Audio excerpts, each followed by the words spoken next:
This podcast is for informational purposes only and should not be considered legal, medical, or mental health advice. The views and opinions expressed do not necessarily reflect the official policy or position of the podcast and are not intended to malign any religion, group, club, organization, business, individual, anyone, or anything.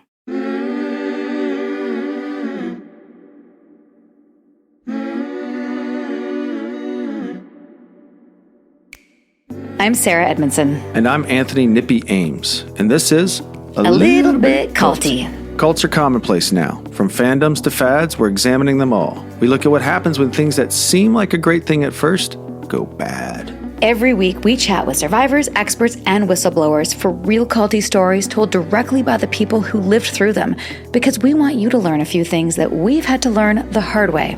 For example, if you think you're too smart to get sucked into something culty, you might be prime recruitment material, and who knows, you could already be in a cult. If you're not aware of your programming, you're probably being programmed, so keep listening to find out.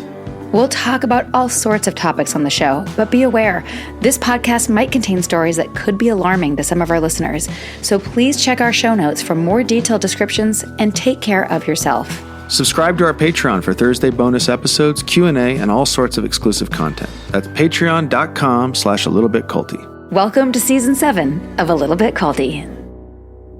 Sinking down to the depths of the ocean, hanging on to my love. If I let go of it. Hello, everyone. Welcome back to our Thursday bonus drop. No, we have not chosen a title yet. The winner will be announced very shortly. For now, we have part 2 with Lauren and Aaliyah, former coaches and hosts of This Juicy Life. We hope you enjoyed part 1. We thought it was a blast, and really it's just a present for all you secret NXIVM nerds out there, maybe not so secret. Let us know what you think in the comments on Instagram or Spotify or Apple Podcasts, wherever you listen, and we'll see you next time on A Little Bit Culty.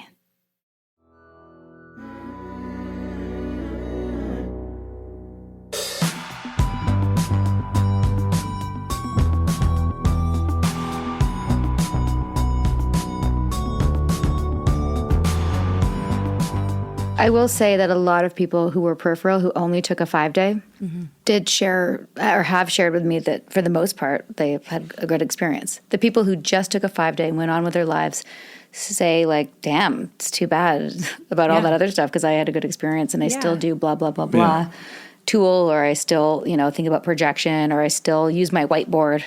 Aaliyah, I'll give you an example. I still have a whiteboard, and I know Keith didn't invent the whiteboard. So. Yeah. Although he claims he has. Yeah. Aaliyah, I'll give you an example. There was one particular issue. I remember Lauren hammered me on it. And not hammered me, she's really made me see something that I was doing. It was kind of, I felt entitled to certain things, not getting too into it. It had something to do with my family. I just felt entitled to certain things. And she said something to the effect of, that's not your fight, or like, that's not your like, and I just went, oh my God, I can totally just not do this. Mm-hmm. And it was because of, she brought me to it, and I swear to God, from that moment on, I have family members that are in the same situation, and they handled it. It's ruined. It's just done terrible things in their lives, how they've handled it. And I just kind of decided it's not my problem. And for me, going through that was, I'm not going to say worth what we went through, but it was huge for me. I just basically took something that was taking up a lot of RAM in my life and just got rid of it. Mm-hmm. Yeah. And that's what hooks you, right? Like is like avoidance. that transformation is like, oh my God, this shit is amazing. Mm-hmm. Help me see this. Like, had I not done that and Lauren not done that, I think it'd still be bothering me in my life. Mm-hmm. Right, I think Aaliyah and I would say, well, I certainly would have said until I really started to understand how it dismantled my intuition, that we got a lot of really good stuff out of it, because a lot of it was just like self-awareness tools, right? And like, yes, I could have got those elsewhere, but there was something about being in that community with all of you guys and working on it together that felt really awesome. And it felt like, yeah, these are a bunch of people, we all want the same things. There was really, I think that's what helped us, quote unquote, to all stay for so long, is that we had each other to bounce these weird things off of, these red flags. And we would go to each other and be like, I don't know, like, what do you think about this thing? And there would always be some way that someone else in the community could make you feel comfortable about the thing. And you'd be like, yeah, okay, yeah, no, I'm good. I'm fine. I'll know if it's time to go. And so there was always that like safety in that community. And I think it was a good thing and a bad thing, I think. I'll ask you guys, do you think you can recognize Keith type characters better? Do you get a feel for those kinds of people? I can feel that shit in my body. Isn't it weird? Yeah. It's the first thing I index when I meet. I'm like, interesting.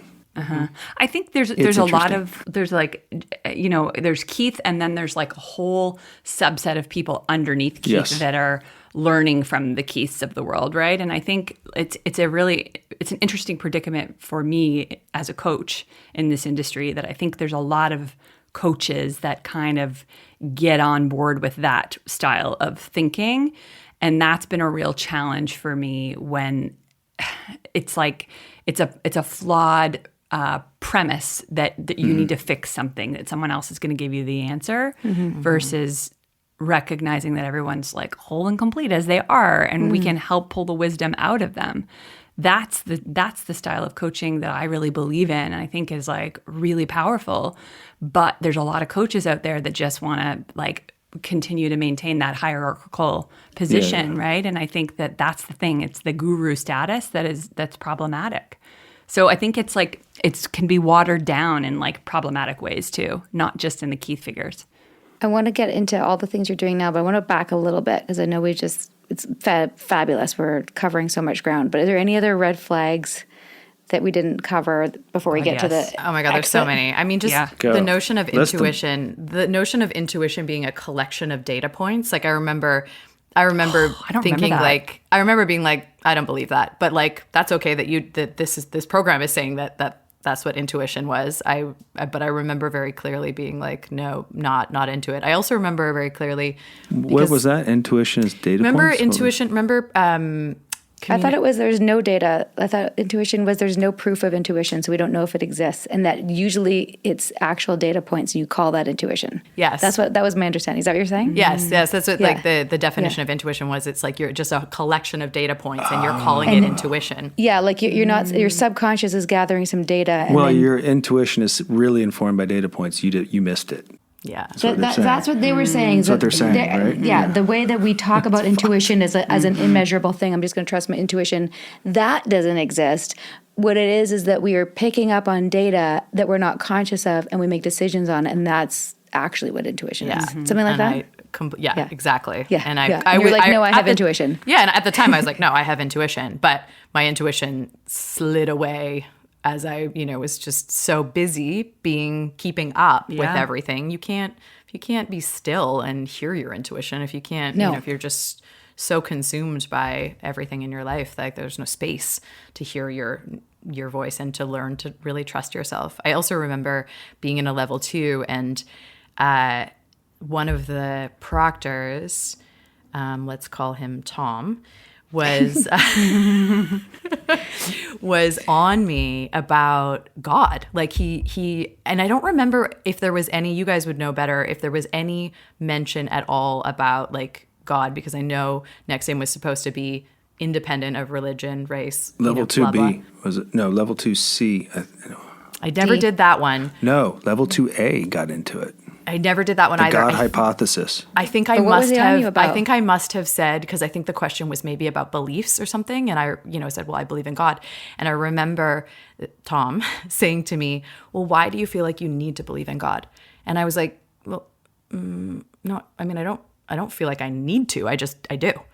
And he was like, well, why do you feel like you need to believe in God? I was like, you must have said it 4 times. And I was like, listen, Tom, I just remember like, this is a dead end road. Like there's no breaking me down here. Like I've believed in God since I was born. Like I've never not believed. Like it's just innate in me. I'm not religious, but there's more going on here. And I know that to be true in my heart of hearts. Did he say, why do you feel like you need to defend yourself right now? I think I shut it down. Like I think he moved on from there, but I was like that should have been a red flag, that like this person is like trying to break apart like my belief and is not like he was not willing to accept that I just straight up believed. Like, it was like, there's a flaw here. Like you're a dependent on this belief. And I was like, no, yes, I just believe. It's your attachment. Yeah. So it's interesting because like Leah and I was in a really interesting Jeunesse group when things broke. Oh, And yeah, let's so- talk about that. Yeah. I also want to talk about this other thing that really because this was the red flag that really had me being like, what the fuck? Okay. But I think, and it was a combination of things that happened, and it might have been at the last V week as well. But I was in a Jeunesse group, and I was in Albany at the time, and so we were meeting in person for Jeunesse, and a lot of the curriculum, because it was for women but written by Keith, was kind of leading into this pathway of like one-sided polyamory, right? And so it was like, it's okay for men, it's not okay for women, and it was like going down this path. And I just remember being like, well, this is fucking convenient for Keith, not knowing anything else that was going on. Right. But I just started like being a little like challengey about it. And people were like, well, why is this a problem for you? And which gets into the like, this is your problem. It's like, well, why do you need to believe? You know, why is this a problem for you? And so that stuff was going on. And I was like, what the fuck? But there was enough people that I could have conversations with about it. And there was a friend of mine, and him and I had a conversation about it. And he was like, yeah, I know. It's kind of messed. And I was like, I don't know what to do about that. And he was like, yeah, I don't know either. And we were both just kind of like, okay. So we just parked it. And then at V Week, there was another Jeunesse moment. And I know I talked to you about this, Aaliyah, but there was Nancy attacked someone. There was two instances where somebody asked a question. Once she attacked them and said, you're wrong, basically. And I was like, what the hell? Like, about this exact example. The monogamy issue. The monogamy issue. She was like, I don't feel that way, and I'm a woman, and, you know, I feel like I can be in a polyamorous relationship. And Nancy was like, you're wrong. And then someone else was having a challenge about the fact that their partner was like, you know, dating other people or sleeping with other people, and they were not. And she was like, well, why do you need to feel special? And it was all this stuff about why do you need to feel special? And that's when it really got like messed up and in down this really weird cycle of like they made this person feel bad and wrong for having all of these feelings. So that conflated with this the readiness stuff, and all of my red flags were like kind of all my alarm bells were dinging around that point. But I had enough people in the community to go to and say, like, is this weird to you? Like, how do you make sense of this? And how do you justify this? And, you know, I had Aaliyah. And so she was like, you know, you were really compassionate. You were like, yeah, Nancy's a human.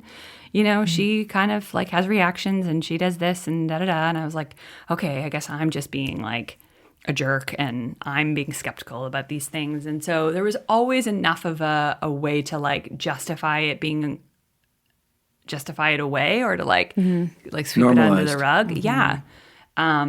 So that was like a big circular red flag That for me. special thing is a great example. Yeah. I mean, bad, but good example of it's such a good gaslighting thing. Someone saying, I don't want to be in this polyamorous relationship. Oh, why do you need to be special? Yeah.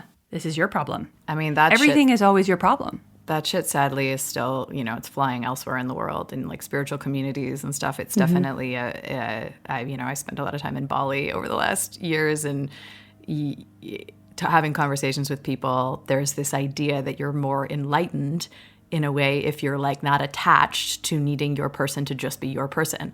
And it's you know, it's happening. There's obviously very healthy examples of polyamory, but there's also this like these women that are feeling like, what's wrong with me that I can't open my heart and let my partner have his heart open to many people. And the problem was not polyamory. Yeah. The problem was that it could Coercion. only be one-sided. 100%. Oh, Only well, the that men were allowed. That, and also coercion, like the fact that it's like Yeah. you can't trust yourself to know what you need and what you want, you know, that you're actually not as enlightened or as unattached as others are.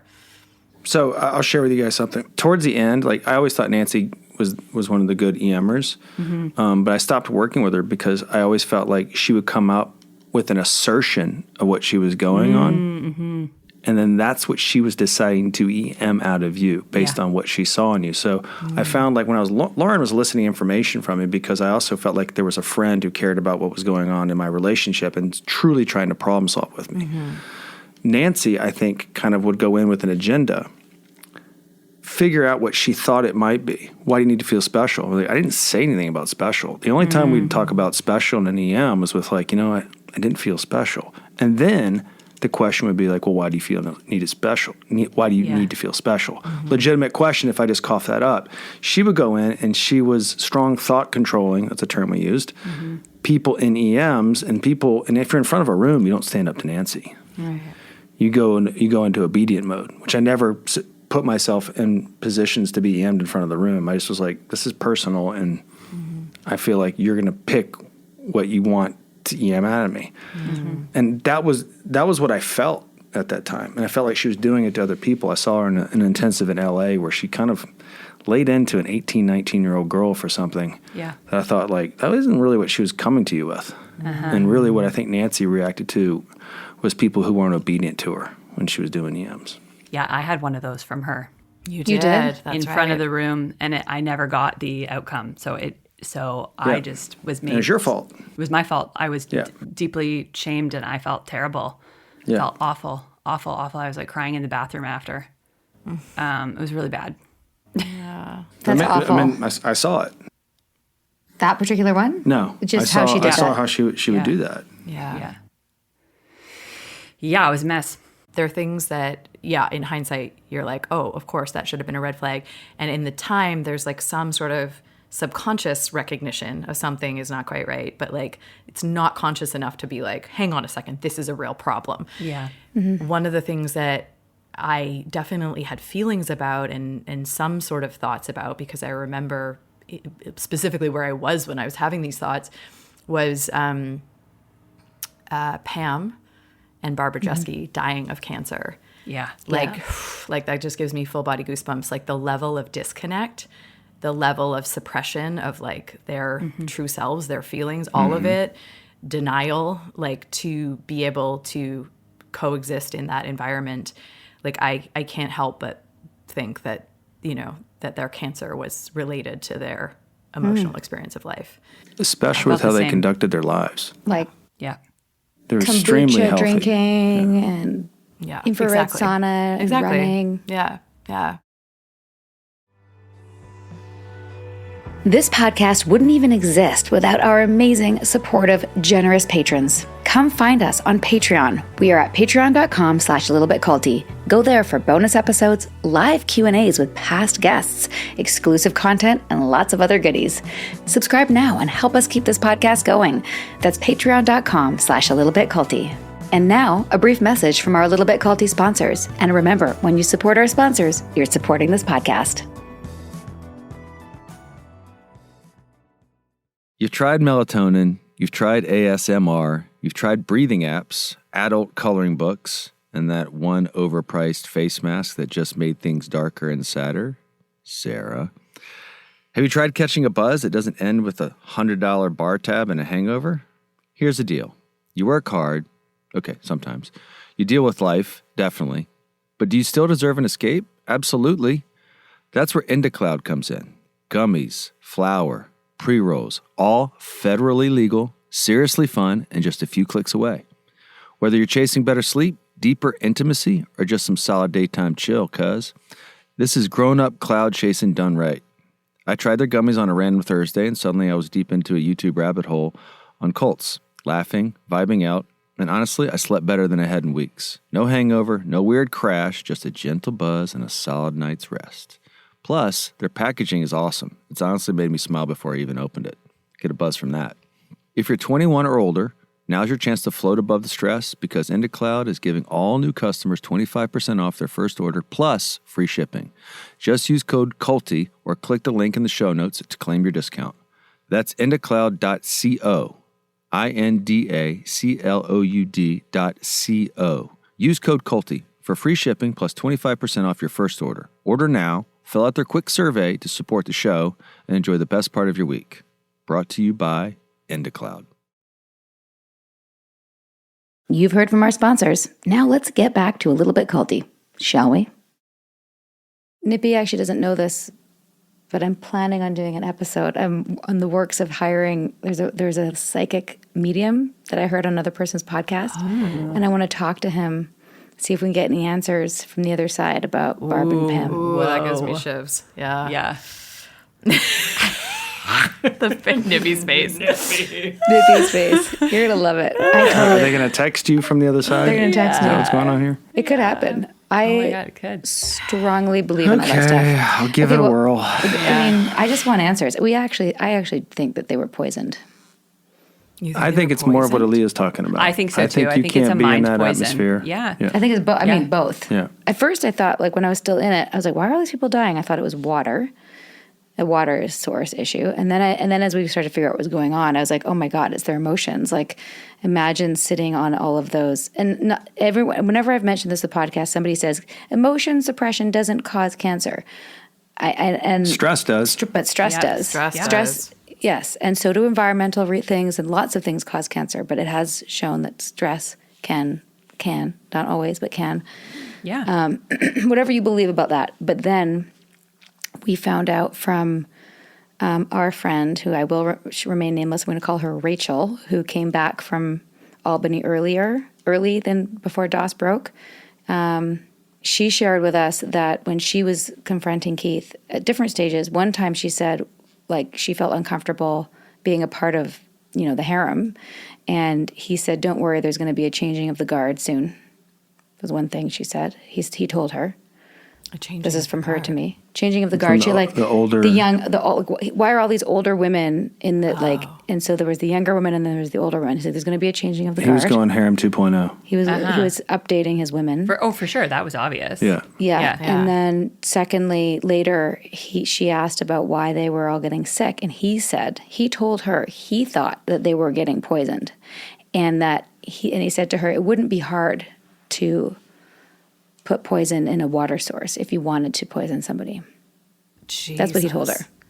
So knowing what we know about him, I mean, Unreal. That is sick. it's a theory. Yeah, nothing surprises me anymore. I've gone through watching The Vow was shocking. And Yeah. I was in it. Yeah. Yeah. Do you know Yeah, what I man. mean? Like, I know. I watched that and I was like, what?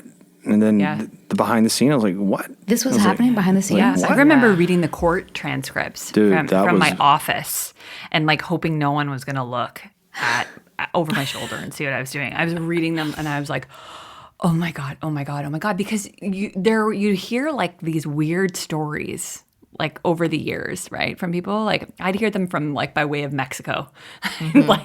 Somebody would tell me this story and I'd be like, there's no fucking, that is like, there's no chance that's true. Also, like, That's what I thought. who would ever sleep with Keith? That's what I thought. That was my number one. Like, there's no And way. Because also, who's going to sleep? No one's sleeping with this guy. And also, why would he, like, that goes against all the rules. Like, we weren't allowed to date students. Why would he be allowed to date students? Aaliyah nailed it. Aaliyah, you said you spent a lot of time with Nikki, and Nikki was like round zero Yeah. when the shrapnel went off, and you didn't know. Like, we spent a little time with Nikki. I never would have considered it. I thought about it once. I thought it was an absurd notion. I thought about it during the knife training at one point too. So that would have been like so you were up there. 2015. I remember visiting her after she moved, which would have been like 2008 or 9. And I tried to get together with her because she was my friend. I brought her in. And I asked to get together with her. And she said something like, I can't, I have to be available for Keith. And I was like, I got this hit of, are they fucking? Yeah. Are they fucking? Well, No. the walks, the late night walks. Yeah. Aaliyah, you never had one, right? A walk with Keith? Yeah. No. I didn't think so. No, I never had any one-on-one time with him. Thank God. I think the first time I went to, the first V week I went to, which was like years after I had been involved, I just never made it to V week because I was always like, that shit's weird until somebody talked me into it. They were like, it's fun. Probably me. Pardon? Probably me. It wasn't you, actually. Okay. I can remember who it was. good. And Glad it's not me. Sorry. it wasn't you that talked me into going to V Week. But so anyways, V-Week was I fun. was there, and V-Week was a yeah, it blast. was. It was Are you great. kidding me? It's great. I would always say to my friends here, I'm going to my cult camp, and they'd be like, "Great, great. have fun at your Who cult doesn't camp." want kids camp for I'd smoke a adults? joint, go up to Dunkin' Donuts, grab some Dunkin' Donuts, drive back, go for a drive, come back, play some Wait, basketball. I want to hear Lauren's story. Did you actually Great. smoke a joint Yeah. and go get donuts? I'm We got jealous. high all the time. at V-Week. Oh my kidding god, me? hilarious! I was too rule bound to do that, but I did went to sneak that off for a- steakhouse I right did- around the corner I all would the sneak time. off for steak in my later years. I do The remember food that, got Sarah. so I bad. do remember that. So bad. But wait, Sorry, sorry, Lauren. Lauren. Lauren. Did you get No, invited no. for a walk? No, I didn't. But I went and stayed at one of the Albany townhouses before we went to V Week because I like got in late or something. The And so I cul-de-sac? stayed with, and I stayed with two. I stayed in a house where there was like fucking 9 people staying, and I stayed on the couch, and there was like a whole bunch of people. There was tons of people, and the person that shall remain nameless, the friend, had just like returned in the middle of the night from a walk with Keith. And I was like, that was the first time I had ever heard about these walks with Keith. And so I said to the girls that were living there, I was like, the ones that were my friends, I was like, what? Walk in the middle of the night? A walk with Keith? And they were like, yeah, we don't know what's going on with them. Like, we kind of think that's like something might be going on with them. Shit. So that was the very first time. And I was like, and I just had a way of being like, no. That's what I thought. No, there's no fucking way. I did go on 2 walks with Keith, but they were during the day. And I remember feeling with one of them that like he couldn't get into rapport. He couldn't find his way in with me. I felt super awkward. I always felt And awkward. I Yeah, me remember too. he even like stopped at Nancy's house because we were walking in that area to show me a video on YouTube about human growth, like how you could cut off a finger and it could grow back or something like that. Like he didn't have any entry point of something that we could talk about. Is what I felt. That's the only thing I remember. What? Yeah, that goes back. You just cut your finger off. And the other thing I remember was because I never, one of the things I told myself is why I never approached him for a walk. Because everyone's like, you're in town. You should see if Keith wants to meet with you. Like, you need to reach out to him. And I was like, yeah, but we're only supposed to reach out to him if there's something that only he can answer. Right? Like, that was the rule. Like, don't ask him how many calories are in a banana. Like, you can look that up, right? Ask him about only things that he knows. So I thought I'd ask for advice about the center. And I said, I'm having a hard time growing and retaining people in the center. And he said, well, why would they want to go up the straight path when you make it look so hard? That's what he said to me. Wow. That I made it look hard, not Wow. I'm having a hard time. Wow. Right? I'm like, but I'm having a hard, like, I'm It is making it hard. look hard. Yeah, it is hard. Like, it's it is. impossible. Oh my God. So, and I just felt so ashamed that I was doing that. Never mind the fact that people would Google him. Yeah, not take their yes, training. of course. Yeah. Or I the didn't do fact the that he was Google until taking- like a year in, and I called No. Aaliyah, and I was like, "What the fuck's all this?" And she was like, The "Don't worry smear about campaign. it." Yeah, Any more red flags that we missed before we go into the exit? God, I feel So like many. There's got to be some more. Let me just check You my can, notes. we can circle back if you remember Yeah. them. But Yeah. tell me, Aaliyah, you were kind of, if I recall, you were kind of stepping back from the organization in terms of you weren't as active before shit hit the fan anyway, right? Because you were focusing more on your career, if that my memory serves. You know what? To Or be were you honest, still pretty active? No, you were in a show, You got a show, right? the cop one. the cop one. Oh, Rookie Yeah, Blue. you played a Yeah. detective. Yeah. The cop NBC? one came right after the Take Two, ABC. Yeah. Yeah, that was after. That was after Okay. I freed myself and reconnected with my intuition and my truth, and yeah, fucking booked a huge job. No, I might have been working, but to be honest, what happened for me was I was reconnecting more with my spirituality, with like the truth and like my intuition, and I remember very clearly our mutual friend Miranda. Miranda and I have this very like interesting connection. Like, who knows what's going on, but there's either like past lives or there's something going on where we hardly talk, but maybe we'll check in with each other once a year, and it's always like a very important, poignant time. And she had just thought of me and sent me this book that was like a, you know, basic spiritual book. And she was like, I think you'll, for some reason, I feel like you need to listen to this. It was an audiobook. And I went walking through the forest and I was listening, and it was just like, oh my God, yes, this is the truth. This is who I am. Oh my God. And I just remember being like, holy shit. And it woke me up to like, I need to start shedding some of these things that don't feel like they're connecting me with me anymore. And so I tried to quit SOP a number of times, but the whole bullshit sessions, I just remember getting, I did quit. I think I did quit before shit hit the fan, but I remember multiple times bringing my like, I want to leave, and then having the bullshit exercise, basically turning it back around and making me feel like I was bailing on myself if I left. It was like throwing my virtue in my face, you know? And, but yeah, so what happened is I slowly started trying to like pulling back from some of the groups, hadn't like officially pulled out, but I was definitely, I don't think I was coaching anymore. I was kind of feeling like I needed to just like go back to myself and find myself a bit.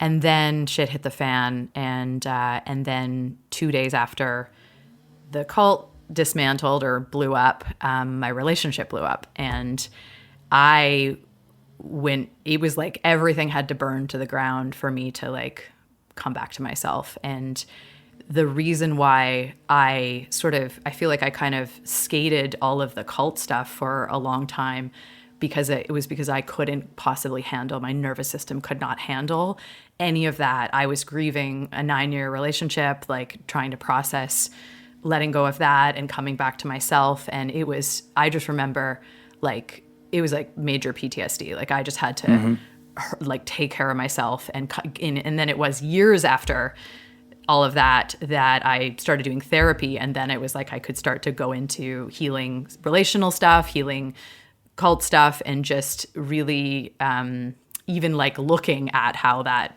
was affecting who I am, because it was just so intense when it all happened. And it was, I've never felt so. And interestingly, Miranda called me the day that, I won't get into the context because I don't want to share too much about personal stuff about, you know, my ex-partner, but something had happened and she called me, and she was like, she called me in the moment that I was standing in my living room sobbing and just feeling so alone.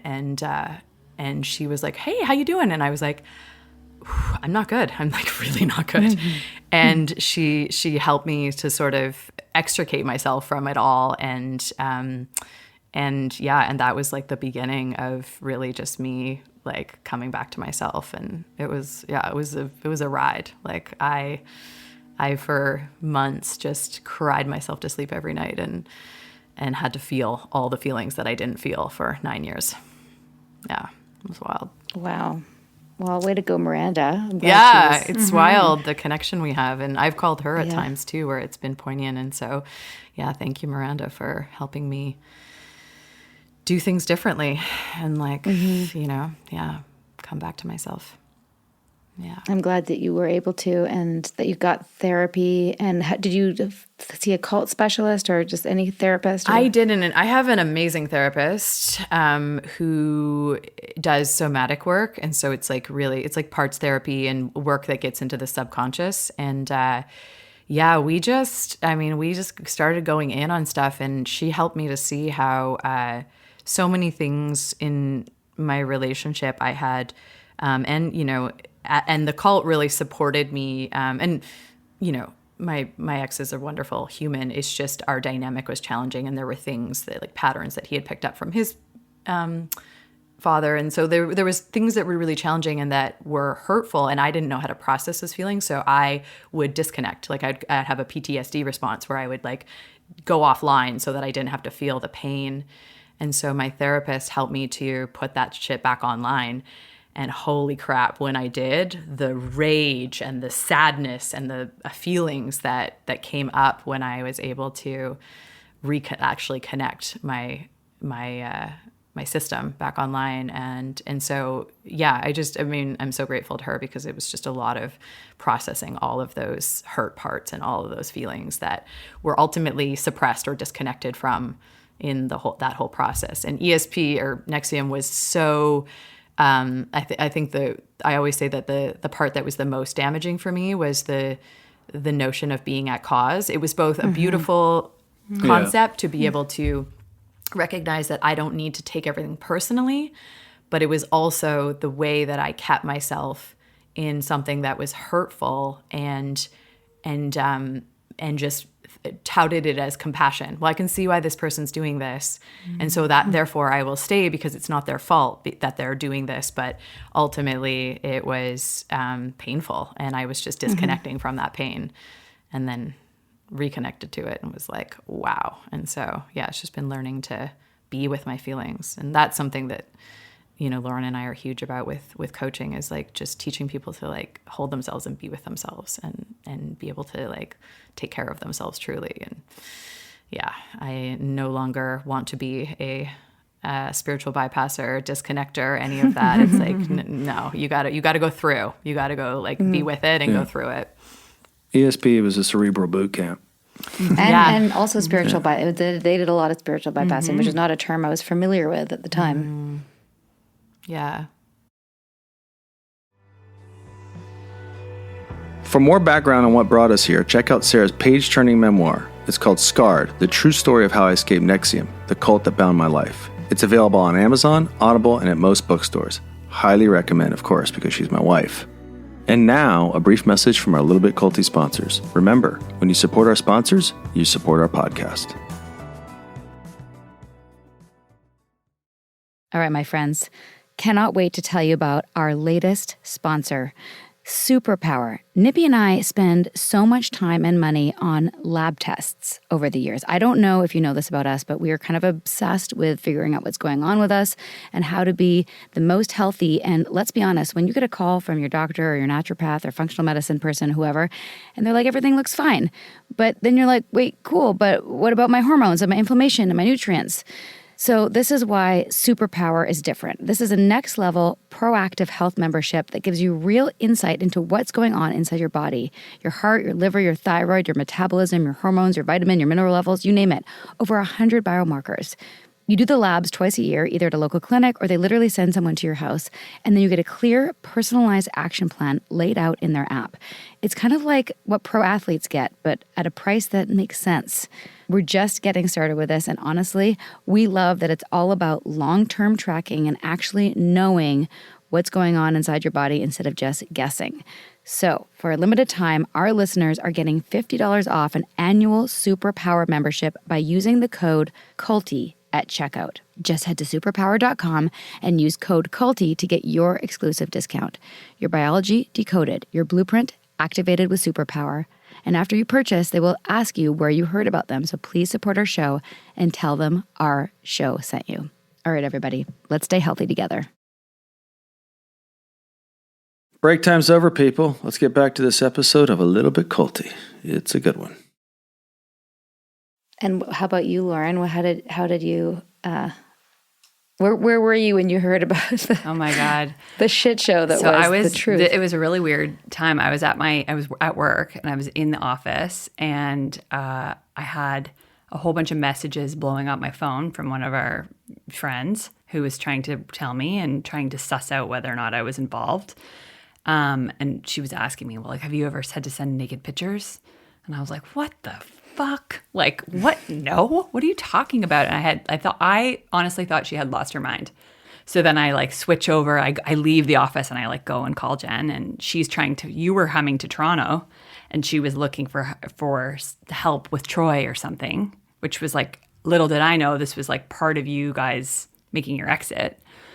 And so all of this was going on. You were coming to Toronto, and I was like, what? And then I have her telling me that, you know, all of this shady shit's going on. And then she's like, don't worry, Aaliyah's safe. And I'm like, Aaliyah knows about this? And so then I'm like, let me just call Aaliyah, because like, I just need to get to the bottom of this. So then I call Aaliyah, and Aaliyah's like, everything's true. Everything. I talked to Sarah, everything's true. And then I was just like, shook. Like just like pacing outside of my office, because there was no one I could talk to about it. It was like, nobody's like here knows anything about this. Like, oh my God, what the fuck? And so that was where I was. And then I was also in a Jeunesse group with a bunch of people who were in continued to stay in, like even despite all of this.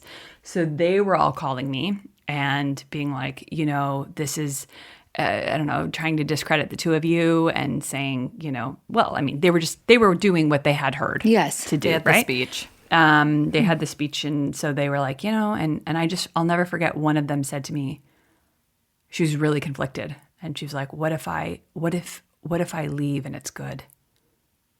And what if I stay and it's bad? And I was like, you know, you have to make that decision for yourself. I always said if something felt really weird to me, I would go. And here is where it is. I can't turn back from here. Like, this is some weird shit, undeniable, multiple sources, really weird shit. I have to go, and you can't talk me out of it. And so, you know, I was like in Toronto. I was like on my own. Really, Right. I was not really in. So it never felt like, and honestly, for me, it never felt like I couldn't leave. So I was always willingly being like, yeah, I'm getting good stuff out of this. But at that point, I wasn't coaching anymore. I was just in Jeunesse. But I was so much involved in the world of all of these people still. So it was like an easy decision for me. Like, there was no question about it to go. But to start to like unwind some of this stuff and be like, is this legit? Like, did this actually happen? Like, what the fuck? And so I would say, like, for me, I felt like I got out of it pretty unscathed for a long time. And it wasn't really until years later when, you know, a whole bunch of things had to happen in my life for me to come to the place where my intuition started to come back online. A bunch of things had to blow up in my own life. One, I had to stop drinking, and like a whole bunch of things happened. And then I came back to myself, got my intuition back online. And then I watched The Vow season 2 after, and I was like, oh, fuck, I can now draw the connection. I knew there was some things that I'd had, like the discipline stuff. And I had some friends luckily mirror that back to me and be like, that's from your cult, buddy. Like, that's not true. That's not healthy. And I was like, what? You know? And so there would be things that people would mirror back to me that I would be like, oh shit, yeah, okay, ooh, okay, I better check that. And then the intuition stuff, like once I saw that, I was like, oh, no wonder I felt so disconnected for so long. And so, yeah, doing my own like healing around that piece really, but it was more so in the practice of just like coming back online, coming home to myself, that all of that became really clear. This is a question for Aaliyah, because Lauren said that you said that Aaliyah and I had spoken. Did I call you, Aaliyah? Did I tell you what was going on? You didn't break the news to me. It was Maya. Because Maya didn't have any skin. She didn't have any skin in the game at that point. No. Yeah. I mean, she was great. She was the one. She sat down with her partner at the time and my partner at the time and she told us everything. And I was like, oh, no. Like, it was just like, it took, a minute to actually be like, is she for real?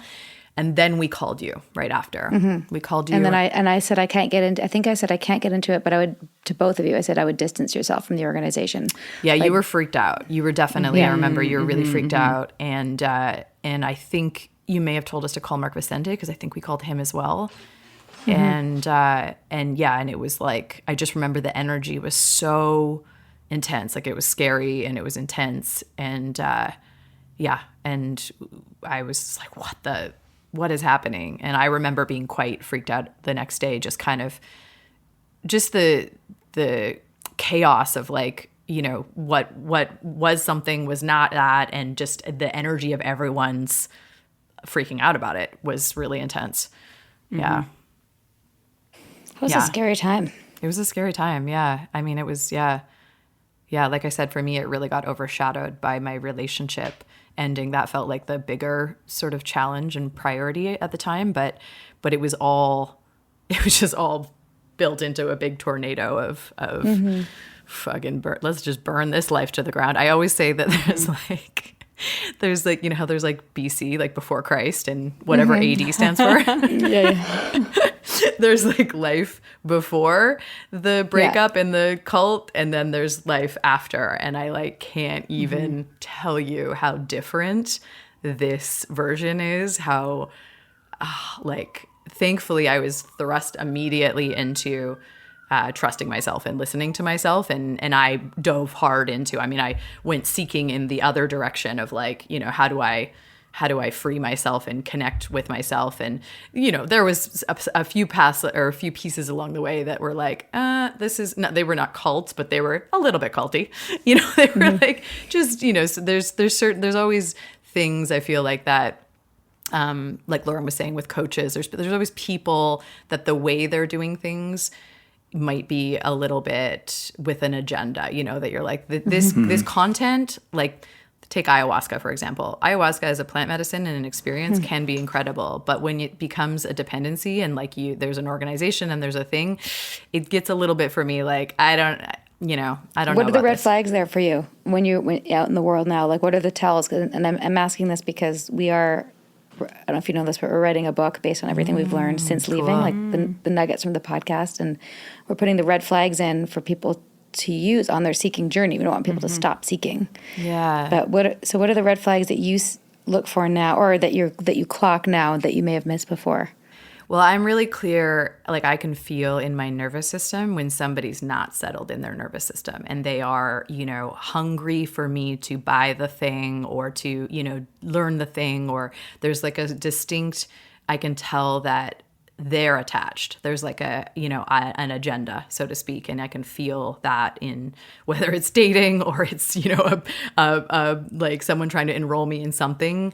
That is very clear to me now. And it was definitely not clear before. And I think it's tricky because like there's like, you know, Lauren said with coaching, like there's so much, it's such a, I mean, I kind of choke a little, like I don't even call myself really a life coach because like that word is just so like dumpster fire, you know, like there's just such a mixed bag in that world that it feels like, it feels just like it's tainted.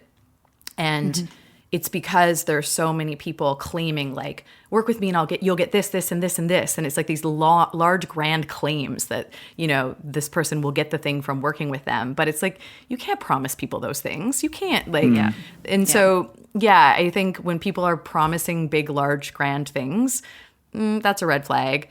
And just, you know, hopefully people can learn to like trust themselves and to feel into like, does this feel like, we're really big on figuring out like what is anxiety, when is anxiety pulling me and when is my intuition pulling me? Because there's a lot of, in the spiritual world, there's a lot of people that are like, I need that thing. Like someone will mention a psychic or a something and they're like, I need that because it's like, feels like if I get that, that'll be the answer, right? That's what got us into NXIVM. And so learning how to feel like, oh, this is something that I feel called to do versus something like that I need. And there's like that desperate anxiety feeling attached to it.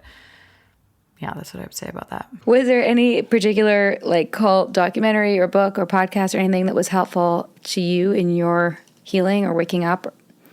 The vow season 2 for me, for sure. Like that, like the rest of it was like all sort of this interesting thing that I would watch with people to kind of give them, you know, because people would have lots of questions. I'd be like, oh, I'll watch this with you, you know, whatever. But the season 2, and I'd really have to like watch it again, but I don't really want to because it was hard. It was really hard for me to watch, whereas I didn't find that with the other ones. I think that's because that's when I really started to see I had already done enough work on getting my intuition back online that when I watched it, I was like, oh, fuck. That's what was really going on. That this was the insidious thing that was happening beneath the surface that I just couldn't quite put my finger on, and I didn't get out unscathed. That was the thing that I was like waking up to during that. Yeah. How about you, Aaliyah? Yeah, I didn't. I think, like I said, I was like, oh, I can't. My nervous system can't handle. Like I remember watching some of Wild Wild Country and being like, oof, this is just too intense for me right now, because it was still early days. I wouldn't say that there was a program per se that like helped me. I do remember watching The Vow season 2 and being like wildly uncomfortable at like, oh God, like there's really shit going on there. And and I, similar to Lauren, was kind of like, you know, I got good things out of this. And also I can see where like my thoughts have been fucked up a bit. And I can also see how it kept me in my relationship probably longer than I would have had I not been in that program. But I also and this isn't a bypassy statement, but I do believe that, life is a mixed bag of things and we learn through our failures. And I also recognize that I have the privilege of not being wildly traumatized by NXIVM. Same. So that's like, I want to definitely make that clear. Like I feel for those who were really, really fucked over. Same. Yeah. And so, that is like I say that, like knowing that I come from a privileged place, but I also love where I am now and who I am now. And so I feel like all of that brought me to here. And so I don't regret any of it. Yeah. And we had some great times.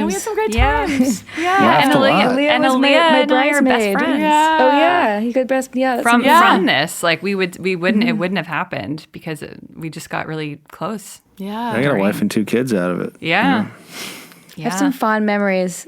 Oh, so much love. So much love. Speaking of so much love, tell our audience what your juicy life is all about and where they can find you and all the things. Go for it, Lauren. Yeah. Well, we have a podcast. You can get it wherever you're listening to this. If actually this goes to the main feed, I don't know.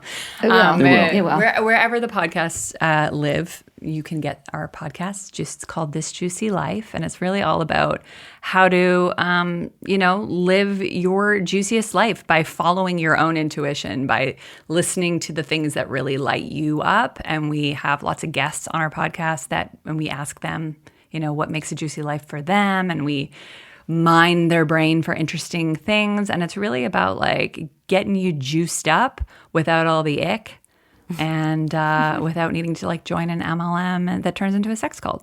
So, well, it's been such a pleasure, you guys. This is really like one of the greatest gifts of having a podcast is like, I just got to catch up with 2 old friends and make a podcast, but I hope that people find it interesting. I think they will, because the NXIVM nerds especially are going to go nuts because you haven't told this story that we've talked about it a little bit. Sinking down to the depths of the ocean, I'm hanging on to the weight of my love. If I let go of it all, I could leave, but I know I won't. A Little Bit Culty is a Trace 120 production, executive produced by Sarah Edmondson and Anthony Nippy Ames, in collaboration with Amphibian Media. Our co-creator is Jess Temple Tardy, audio engineering by Red Cayman Studios, and our writing and research is done by Emma Deal and Kristen Reeder. Our theme song, Cultivated, is by the artists John Bryant and Nigel Aslan.